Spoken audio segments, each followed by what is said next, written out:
Hi, we're going to look at leaving a recommendation on LinkedIn.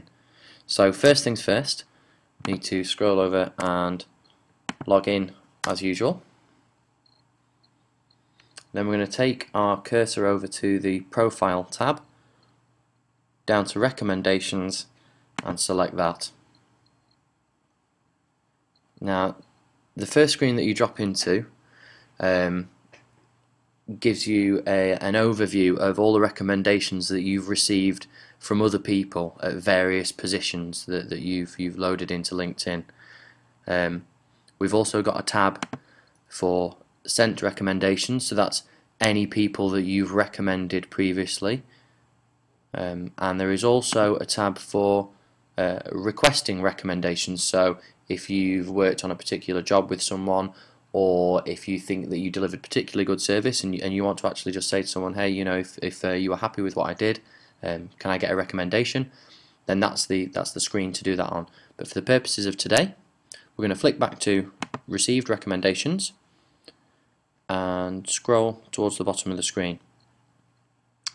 And as you can see here, we've got make a recommendation, and there are two ways of finding a person within LinkedIn for the recommendations part.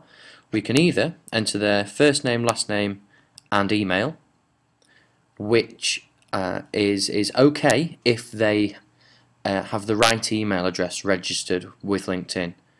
To be on the safe side, what we're going to do is select the link underneath, which is select from your connections list.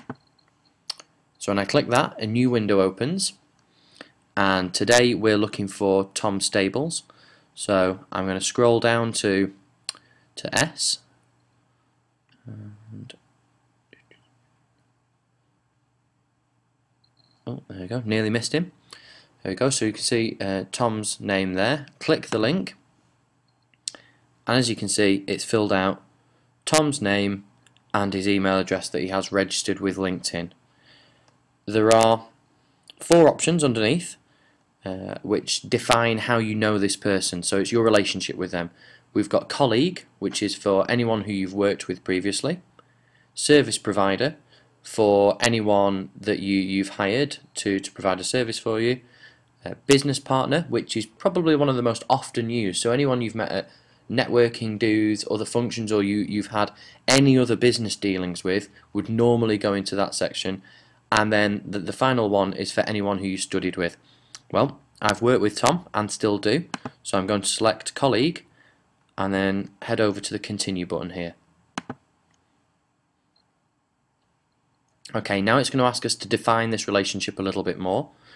So in the top drop down box, the basis of recommendation box, we've got a number of different options.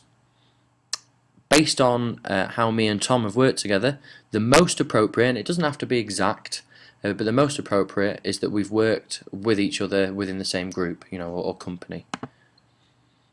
And then it will then ask for your job title at the time. Well, I'm going to select my current one because we still work together. And then it will ask for your recommendations title. So for Tom, I'm going to choose, where are we? Creative Director at 3 Man Factory. And then the box underneath, as you can see, it gives you a little example of the type of recommendation detail that people often leave. I already have something prepared, so I'm going to throw that in there. And then before clicking the send button, I would always click on the view or edit link here. And what that does is that gives you a chance to personalize the message that Tom, you know, or your recommendation is going to get. So we'll just add in a little bit of a personal message. And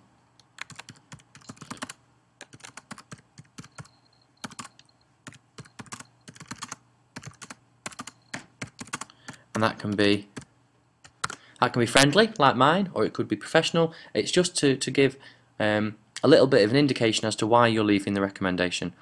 And then when we click the send button, that will send that through for Tom to review it. What will happen after that is if he's happy with the recommendation, he'll authorize it, and then that will appear on Tom's profile. The reason that you might give recommendations, other than obviously for good service, is that they're a good way to start to garner your connections for people you're connected to on LinkedIn, to build better relationships with them by letting them know that you've had happy dealings with them. Also, you'll find from an altruistic point of view, often when you recommend people, you are more likely to garner recommendations yourself. So with that being done, I'm going to sign out, and that's it for leaving a recommendation on LinkedIn.